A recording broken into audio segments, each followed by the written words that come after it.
In the town where I was born lived a man who sailed to sea, and he told us of his life in the land of submarines. So we sailed unto the sun till we found the sea of green, and we lived beneath the waves in our yellow submarine. We all live in a yellow submarine, yellow submarine, yellow submarine. We all live in a And that's what the Beatles did. The Yellow Submarine over to the New World. Welcome back for another quick video on this time the English colonies. So I have a picture on screen of the east coast of what is now the present day of the United States, which would have been the location of the 13 English colonies. So we're going to take a quick look at them. In the diagram that you saw behind me, you know that we broke it down by there was three distinct settlement patterns. The southern colonies were settled first, then New England, and then the middle. And they all had various different backgrounds that you'll get through a lot of other resources that we use. But for our purposes and to see this carry on throughout the rest of the year, we're going to kind of combine New England and middle a little bit. They were pretty different, but the two of them compared to the South are vastly different. So I just wanted to put some visuals up to help, and we'll just go through the visuals as a quick review. For the southern colonies, if you look in the upper left, you still got they were under the control of the king, okay, that we do have some religious freedom. Right underneath the word southern, you have church, and this is where, especially in Maryland, Catholicism is granted as religious freedom. So you see a reason for the settlement.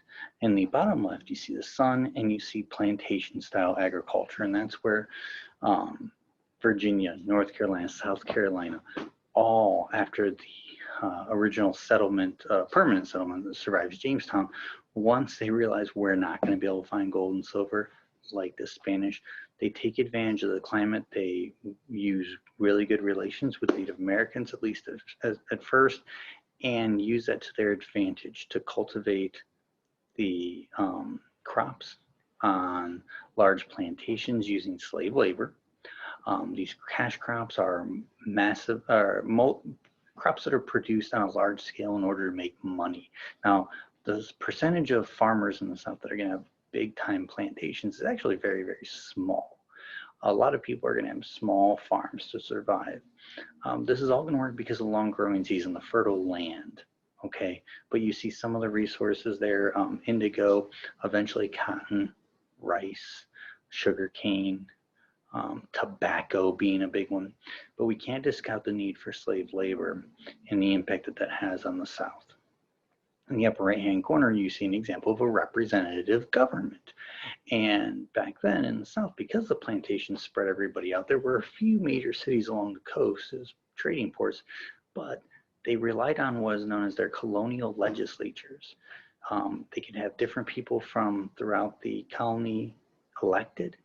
They'd all go to, if it was like South Carolina, they'd go to Charlestown, okay? And that would be a location where they could all debate and discuss issues for the colony. Now remember, they still had to listen to the king, but this was a way for them to self-govern. Right underneath that picture, you see the other reason for settlement, and that is Georgia with debtors. Okay, in Georgia, James Oglethorpe decided, hey, I want to free up debtors from the places in prison over in England. They can come over here, work things off, and then we have work off their money that they owed, and then they can prosper in the new world. So the southern colonies, the emphasis on agriculture and that spread out nature, we cannot forget the impact of slaves. In the northern New England, it is vastly different. Okay, once again, you still have got the British flag there, you've still got the king. But because the growing season was not very long, there was rocky soil, you weren't having as good of soil. I mean, think about it right now. Depending on what time of year it is that you're watching this video, if you look outside, if we're going anywhere September through even April in Ohio, it's some rough weather. You can't profit an economy, an entire region off of farming here. So they took advantage of the region. And you'll see whaling, you see lumber, you see fishing, you see trading on things like that. We also see that most of the people that came here, yeah, you're trying to make money, but in the bottom left-hand corner, you're seeing that you came for religious freedom, whether it be the Pilgrims or the Mayflower. The Puritans had been persecuted in England, and they were hoping to have a fresh start here, and they got it. At the same time, they did do the whole thing. Well, we came here to be Puritans, but if you're not Puritan, get out. And that's where we see different colonies start, with Connecticut having a fundamental choice to pick whatever religion you want, with Rhode Island, and Roger Williams founded that after he left Massachusetts, and it became an idea of separation of church and state. And what they said is, in Rhode Island, we will not allow religion to lead the government, unlike what was happening in much of Massachusetts with the Pilgrims and the Puritans.